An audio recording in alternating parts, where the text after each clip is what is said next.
Hi besties, welcome back. I have a huge book haul today, but I am feeling a little sick, so bear with me. But I need to preface this with a lot of, not disclaimers, I just want to raise awareness about some things. First of all, I am not a supporter of overconsumption, especially in the BOOKSTAGRAM community.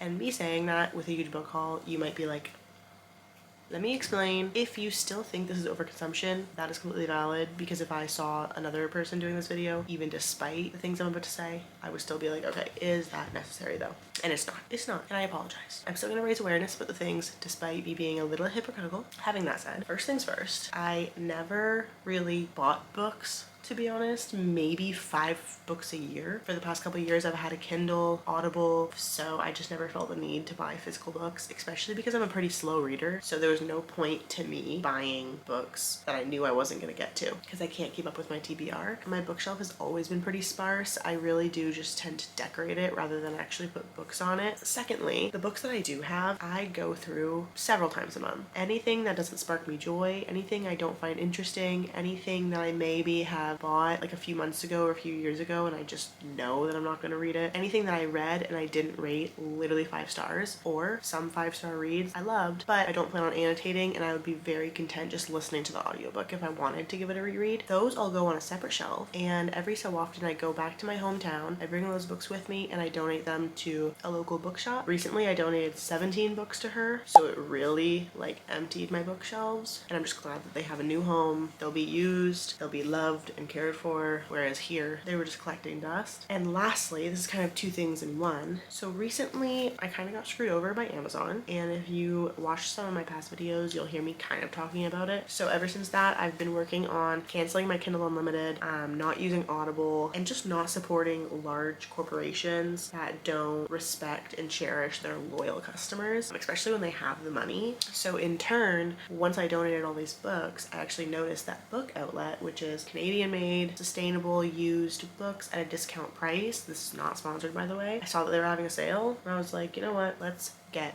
a ton of books. Let's just do it. I haven't bought any books for myself in such a long time. These have all been on my radar for days, months, years, depending on whenever they were released or whenever they were popular. And obviously, just because something's popular back then doesn't mean it's not good now, or just because something's popular back then doesn't mean it will be good or that it was ever good. I even did research on some of the ones that happened to be popular, maybe like circa 2020 to 2023, to see if the people who loved them then reread them and still love them now. So I did the research that way, so I'm not buying a book knowing that I'm just going to donate it and get it off my TBR without reading it anyway, because that's still wasteful even if it is being donated. It never needed to be purchased in the first place. Having all of that said, let's get into the haul. I'm so excited to show you what I got, and yeah, I'm excited. Okay. So first, this isn't in a box or anything, but it's Golden Girl by Ellen Hildebrand. I got this from the girlie that I mentioned that I donate all my books to. Her small business sells blind dates of the book, and she gave me this, and it was all wrapped up in a beautiful bouquet of flowers. You need to go look at the reel of me unboxing it, because it's actually like unreal. I haven't read any Ellen Hildebrand. You'll notice that most of the books I bought are first-time authors for me, and I don't know why I did that. It just happened that way. I don't usually like to read the description of books before I read them. I like to go in very blind, but I do have Hotel Nantucket. Everyone's been loving Ellen. I'm keeping her books for closer to like the spring summer vibes. Like I think this will be a really good entrance into the warm weather.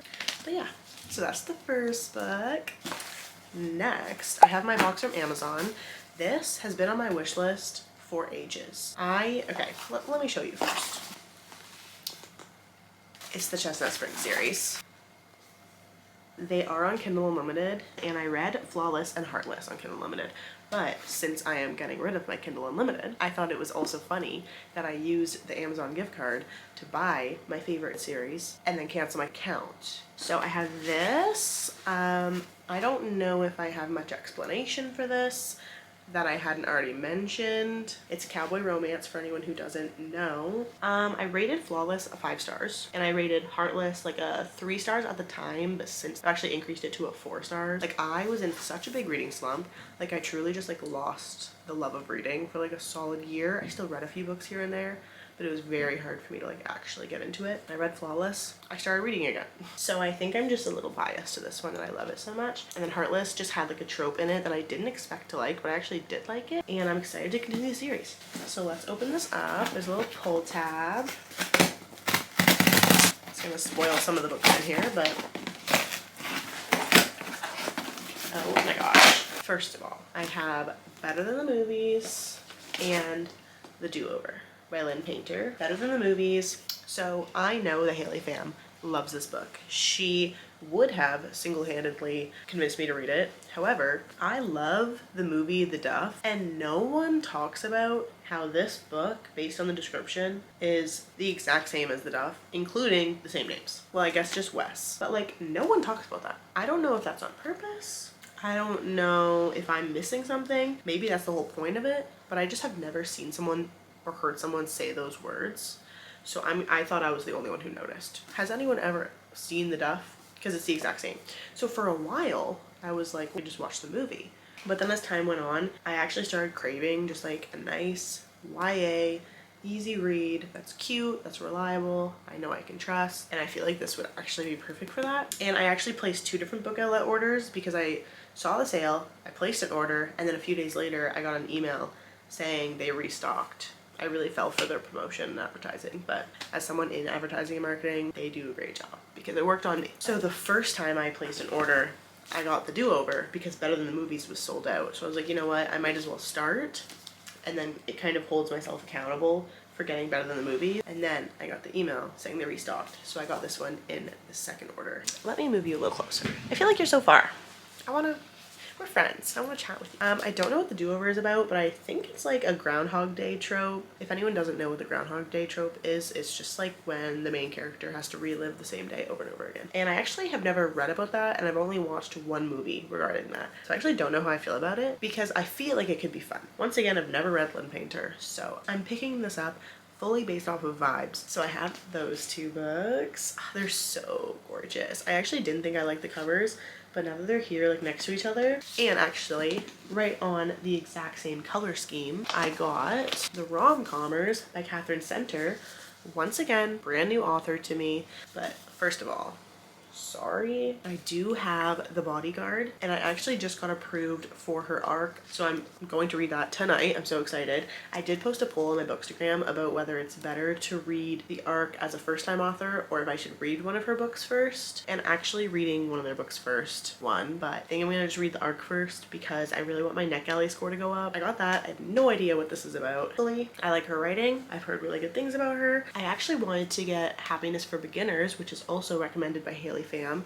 They didn't have it, and I also don't know if it's more of a fiction rather than romance, but I just prefer romance. I'm just realizing like almost all of these books are inspired by Haley fam. Next, Maggie Moves On by Lucy Score. Lucy Score writes some thick books, and I was going to get the Knock 'Em Out series, but that's a whole series, so I think Maggie Moves On, I've heard really good things about it on Bookstagram, and I think this is a good door to open to Lucy Score if I do like it. I think this is gonna be cute. Next, Same Time Next Summer by Annabelle Monaghan, inspired by Destiny. I do have Summer Romance on my TBR. Covers are gorge. I love these covers so much.